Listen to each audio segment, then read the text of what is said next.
What is going on, guys? And today we're going to be looking how to replace the power regulator on the generator, and why am I doing it? I'm going to show you in the second. We're going to check the faulty memory on the car. Apparently the particular car is 2007 BMW X5, and I have the problem. I have full dash of messages. I have a overvoltage. I checked the battery voltage through one of the OBD scanners before, and it showed me like over 18 volts. Now we're gonna check it out, the faulty memory, and apparently I had a full dash of messages, the transmission, the ABS and stuff like that. There was a lot of problems on the car, but basically computer, the ESTA Plus, showing us the alternator is missing, the electric coolant pump is missing, power supply, something like that, EGS basically, which is control unit, some terminals, VTG, aerial bumpers is the keyless entry, and the last one, GWS, is over voltage.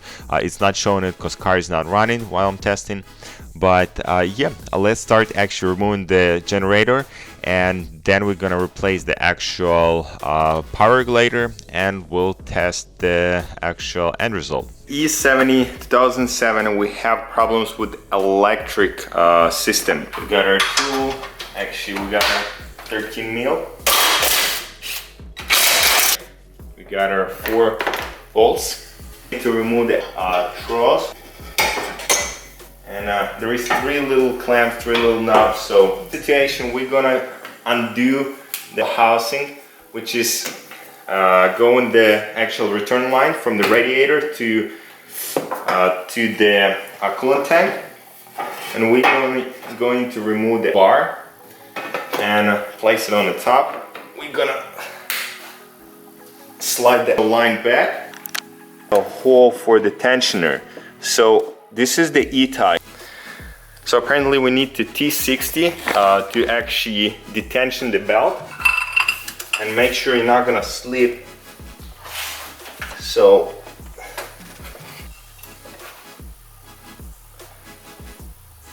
and just be careful, don't go too crazy. So we got our 13 mil socket, unscrew the actual nut in there. Make sure you disconnect the battery, because the particular wire, it's a positive wire. You just got to be really careful with that. And a little bit lower we have a connector, so it's gonna be undone from the bottom.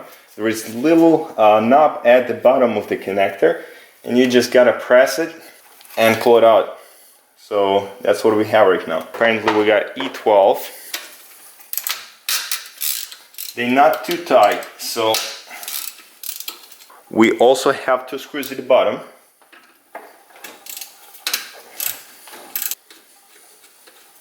By the way, the alternator screws are aluminum and they one-time use, so you have to order them as well. After all, just twist the actual generator and pull it out. There is going to be some stuff on the way, but just be pretty gentle. Now we're removing the back plate. The T20 is the way you go.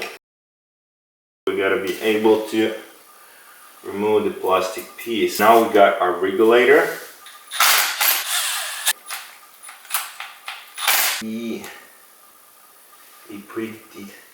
Pretty rough. Okay.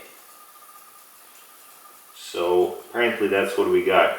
And one of the connectors are completely like toasted. One is shorter than the other one. So we have our Bosch, and we have part number F00M346033. They kind of looks the same. It's not the Bosch, and it's China and stuff like that. So I'm hoping at least it will work for some time. But so I'm using 3000 sandpaper grip, and I'm gonna clean the actual connection point, which I'm gonna use the electric cleaner for a loop, and then I'm gonna spin the pulley, and that's how we're gonna clean the copper connector. Yeah, just let's go and make sure everything is just fine.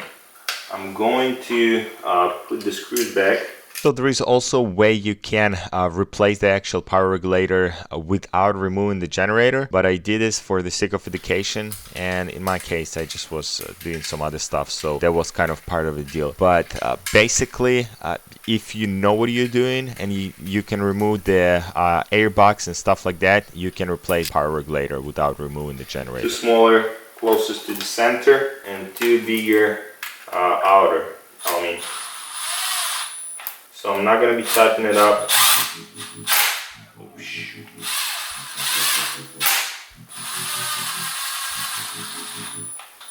Let's put the power, which is, first we're simply sliding it down.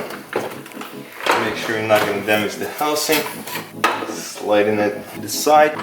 And start fishing the actual screw, the bolts. And 3rd and 4th. And the connector going down and go until it clicks. Positive terminal.